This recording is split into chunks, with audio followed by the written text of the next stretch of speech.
Afternoon दोस्तों। तो आज की इस क्लास में आपका स्वागत है। तो आज हम पढ़ेंगे क्लास 12th का पॉलिटिकल साइंस की जो हमारी सेकंड बुक है, भारत में राजनीति। तो उसका जो अध्याय 6 है, अकॉर्डिंग टू न्यूली सिलेबस के अकॉर्डिंग जो अध्याय 6 है, लोकतांत्रिक व्यवस्था का संकट। तो आज इसके बारे में हम इसकी पृष्ठभूमि के बारे में जानेंगे, इसका बैकग्राउंड क्या था और उस समय जो आपातकाल के समय स्थिति थी भारत की वो कैसी थी। तो इसके वेटेज है 4 मार्क्स का। ये फाइनल एग्ज़ाम में इसमें से क्वेश्चन आने हैं। तो ये महत्वपूर्ण चैप्टर है हमारे एग्ज़ाम के हिसाब से। तो पढ़ते हैं हम इम्पोर्टेंट पॉइंट्स को। इमरजेंसी के बारे में, आपातकाल। तो आपातकाल 3 प्रकार के होते हैं। पहला होता है राष्ट्रीय आपातकाल, ठीक है।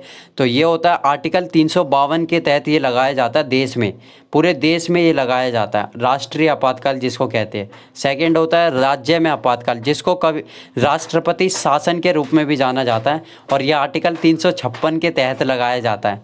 और तीसरा होता है वित्तीय आपातकाल, और ये होता है आर्टिकल 360 के तहत लगाया जाता है। तो देश पर ये लगाया जाता है। और जो राष्ट्रपति शासन है उसका यूज़ बहुत बार भारत में किया जा चुका है।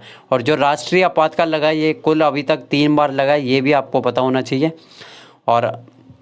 और ये संविधान भाग 18 के तहत लगते हैं। जो आपातकाल का है ना, अनुच्छेद 352 हो गया, 56 हो गया, 360 हो गया ये।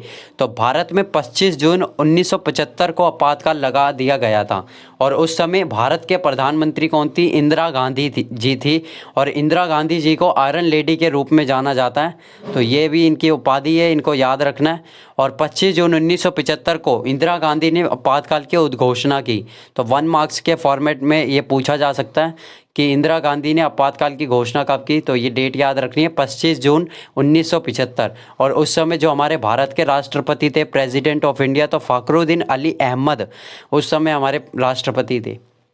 आपातकाल की पृष्ठभूमि, आपातकाल लगाने से ठीक पहले की घटना क्या हुई थी, तो वो होता है बैकग्राउंड आपातकाल का। तो फर्स्ट इसमें आर्थिक कारक क्या थे उस समय।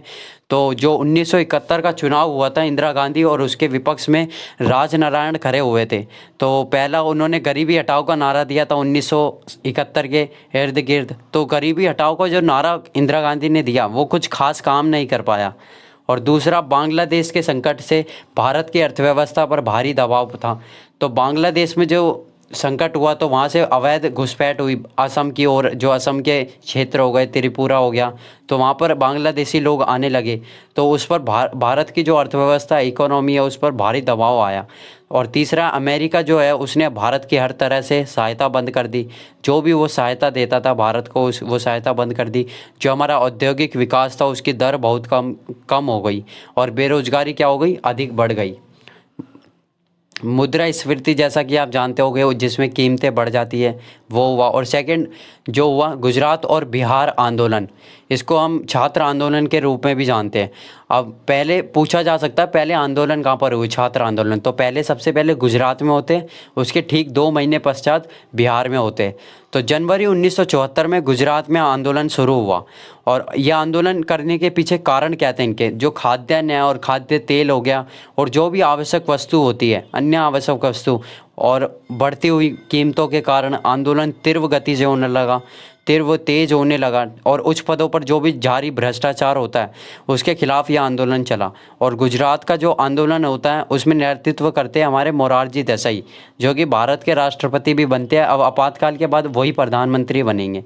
1977 में उनकी पार्टी आती है, जनता पार्टी।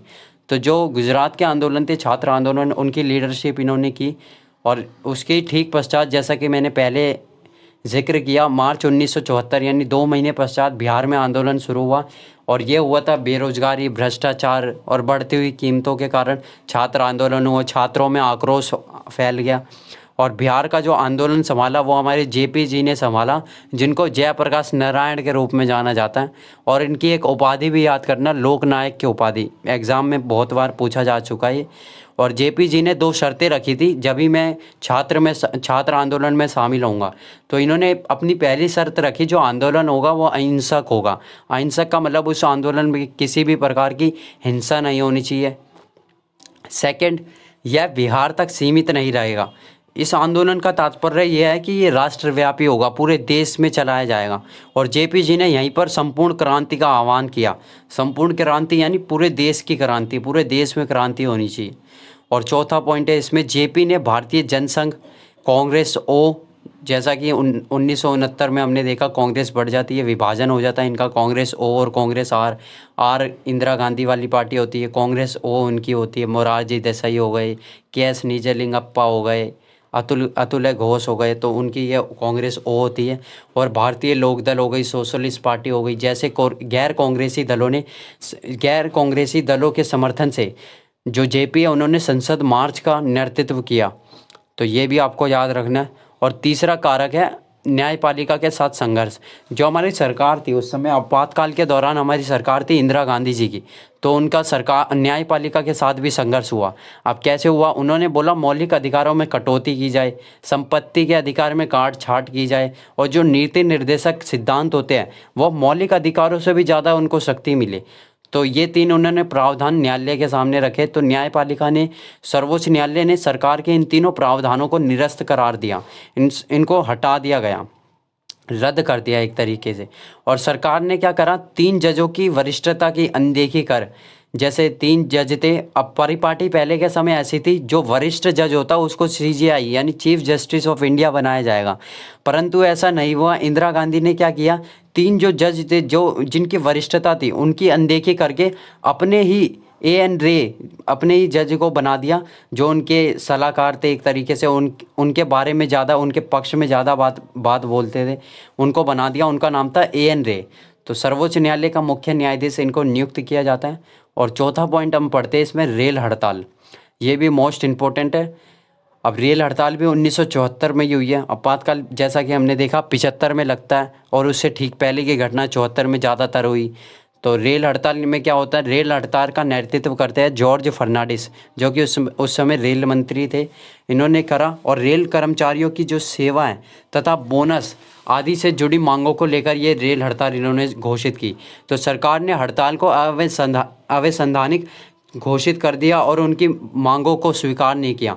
तो इससे मजदूरों और रेलवे कर्मचारी हो गए, आम आदमी हो गए और व्यापारियों में सरकार के खिलाफ असंतोष पैदा हुआ। सरकार क्योंकि उनकी मांगों को पूर्ण कर पाने में असमर्थ थी, तो इस कारण इन्होंने आंदोलन चलाया। धन्यवाद। जय भीम, जय भारत।